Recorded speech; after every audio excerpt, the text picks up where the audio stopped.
Sihor Giants ગ્રુપની માનવતાભરી પહેલ રક્ષાબંધનને HIV ગ્રસ્ત 11 બહેનોને સાડી, મીઠાઈ અને રોકડ સહાય કરવામાં આવી. પંડિતભાઈ ભગવાન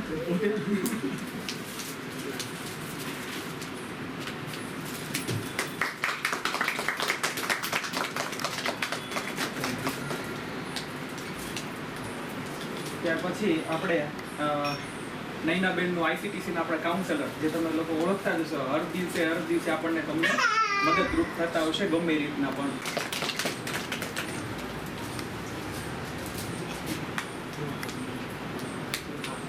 પછી આપણે હરેશભાઈ ભગવાનનું આપણે સ્વાગત કરશું. અમારા પીડી પ્રદીપભાઈ બામણિયા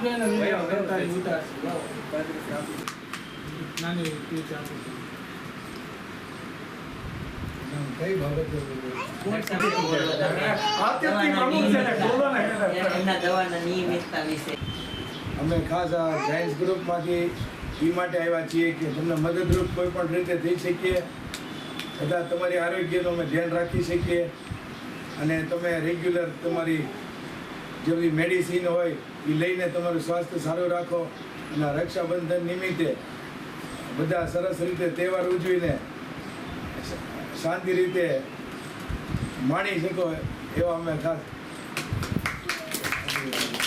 જય જય દેશને જે આપણે સાડી વિતરણ ને મીઠાઈ વિતરણનું આયોજન કે ભાઈ અને બહેનની લાગણીનો પર્વ છે.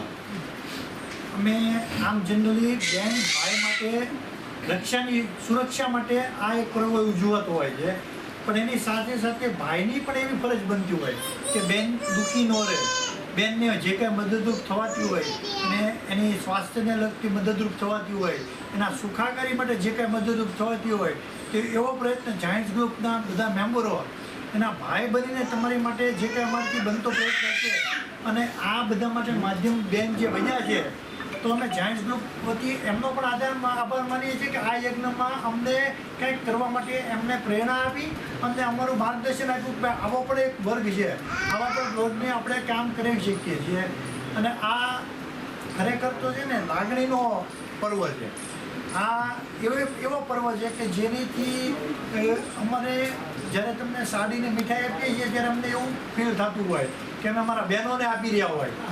અને તમે જ્યારે આ પર્વ માટે જ્યારે લઈ રહ્યા છો ત્યારે તમારે એવું નહીં સમજતા કે અમને કોઈ સંસ્થા કે ઓર્ગેનાઇઝ પણ તમને તમારા ભાઈઓ જ આપી રહ્યા હોય.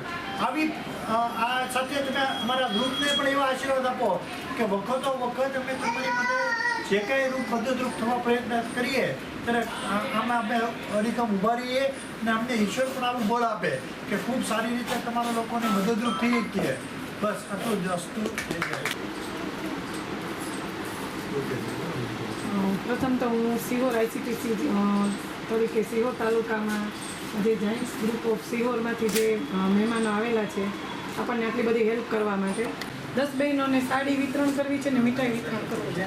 તો પહેલાં તો હું એમનો ખૂબ આભાર માનીશ કે આવી રીતે વાત કરેલો હોવા છતાંય જે એક કહેવાય છે ને કે ક્યારેક એચઆઈવી શબ્દ સાંભળીને કોઈના મનમાં કંઈક હાવ હોય, કંઈક ભેદભાવ લાગતું હોય, પણ એ લોકોને એવું નથી, સહેજ પણ નથી એમ.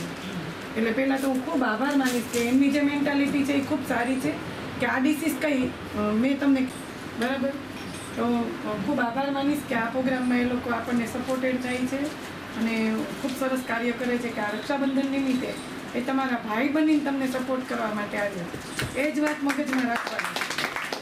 બીજી વસ્તુ કે હું તમને થોડું હેલ્થ માટે સમજાવીશ કે ધારો કે કોઈ એક પેશન્ટ છે એ પોઝિટિવ હોય ને સામે એનું પાર્ટનર નેગેટિવ હોય તો મગજમાં રાખીને દર 6 મહિને મારી પાસે લાવવાનું છે. કેમ કે આપણે એવું નહીં વિચારવાનું કે હું પોઝિટિવ છું તો મારા હસબન્ડ પણ પોઝિટિવ બને. એનું ધ્યાન કોને રાખવાનું છે? તમારે જ રાખવાનું છે. બરાબર કહેવાય છે ને કે આ દિવસ ઉગવાનું ભૂલે છે નથી ઉગતો, તો દવા પણ ભૂલવાની નથી. એચઆઈવીનો માત્ર ને માત્ર એક જ ઇલાજ છે કે નિયમિત એઆરટીની ટ્રીટમેન્ટ. જો મગજમાં કોઈ પણ પ્રકારનું ડિપ્રેશન રાખવાનું નથી, તમારે નિયમિત દવા લેવાની છે. ખોરાક પણ સારો, દવા હશે તો સાથે ખોરાક પણ સારો જ રાખવો પડશે. એવું નહીં કે આ બધું કામ પતી ગયું છેલ્લે હું જમી લઈશ ચાલશે, એવું નહીં. પહેલાં પોતાની પ્લેટ તૈયાર કરવાની અને નિયમિત સરસ રીતે જમવાનું, તો જ તમને દવા અસર કરશે. મગજમાં કોઈ પણ પ્રકારની ચિંતા કે કંઈ જ રાખવાનું નહીં. અને નાનો એવો પણ ડિસીઝ થાય, ધારો કે કોઈને શરદી થઈ, ભલે દવા ચાલુ હોય છતાંય શરદી થાય, ઉધરસ આવે કે તાવ આવે, ડાયરેક્ટ અહીં આવીને મને મળવાનું છે. એમાં કોઈ પણ પ્રકારનું માથું મારવાનું નથી, જેથી કરીને બીમારી વધારે ન ફેલાય. અને જેના પણ પાર્ટનર નેગેટિવ છે એને ટાઈમસર પાર્ટનર ટેસ્ટિંગ કરાવવાનું એક મારી ખાસ ભલામણ છે તમને બધાને. Thank you Nainaben. ત્યાર પછી અમારા વિહાનના પ્રોજેક્ટ ડાયરેક્ટર પ્રદીપભાઈ બામણિયાને કહીશ કે અમારા વિહાન સંસ્થાની થોડી માહિતી આપે.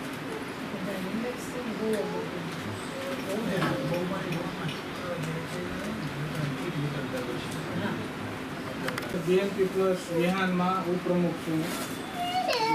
BNP પ્લસનો અર્થ એ થાય પૂરો કે Bhavnagar network people English HIV ads.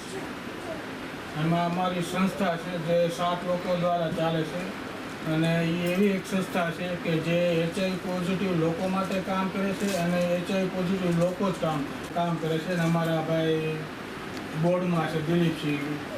અમારા સંસ્થા નીચે વિહાન પ્રોજેક્ટ ચાલી રહ્યો જે LFU એટલે કે જે લોકોએ દવા છોડી દીધી હોય એવા લોકોને હોમ વિઝિટ કરીને કાઉન્સેલિંગ કરીને પાછી દવા ચાલુ કરાવવાની, અથવા વિધવા બહેનો અથવા HIV પોઝિટિવ અનાથ બાળકો માટે પ્રોગ્રામ કરવાના અવેરનેસ પ્રોગ્રામ માટે આવે છે.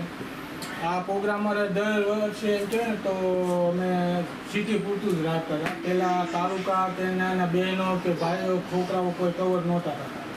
એટલે આ વર્ષેથી અમે ચાલુ કર્યું છે. દરેક તાલુકામાં અમારા આઉટરીચ વર્કરો હોય એને કહી દીધું ભલે 10-10, 20-20 કરો પણ ત્યાંથી શરૂઆત કરો તમારા તાલુકામાં છો જે આપણા સિટી સુધી નથી પહોંચી શકતા કે આપણે ત્યાં સુધી નથી પહોંચી. એટલે આ વખતે અમે દરેક આપણા ભાવનગર જિલ્લાના દરેક તાલુકા અને બોટાદ જિલ્લાના દરેક તાલુકા અમે કવર કર્યા. અને આજથી અમે એમ કહે ને કે રક્ષાબંધનના પ્રોગ્રામથી ચાલુ કરીને દરેક પ્રોગ્રામો અમે ઉજવશું. ઘટના છે સમયનો અભાવના હિસાબે. તો હું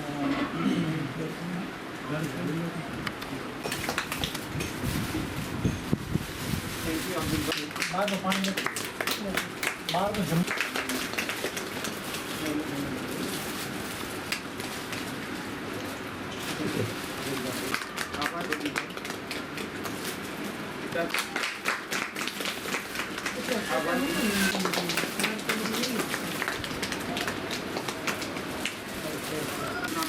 વસ્તુ પણ સારી આપી. હું જાડેજાભાઈને કહીશ કે અમને લોકોનો આભાર વિનોદ આભાર માનું છું અને જાયન્ટ્સ ગ્રુપને અપીલ કરું છું કે જ્યારે જ્યારે અમને જરૂર પડે ત્યારે અમારી સાથે તમે ઊભા રહો. ખૂબ ખૂબ આભાર જાયન્ટ્સ ગ્રુપ અને આવનાર બહેનોનો પણ. જ્યારે કહે ને ત્યારે ટાઈમે આવી જાજો. એક એ ખાસ છે કે ભદ્રેશભાઈ હવે તમારા તાલુકામાં ભદ્રેશભાઈ જ છે એટલે ભદ્રેશભાઈ જ્યારે ફોન કરે એટલે ટાઈમ આપણે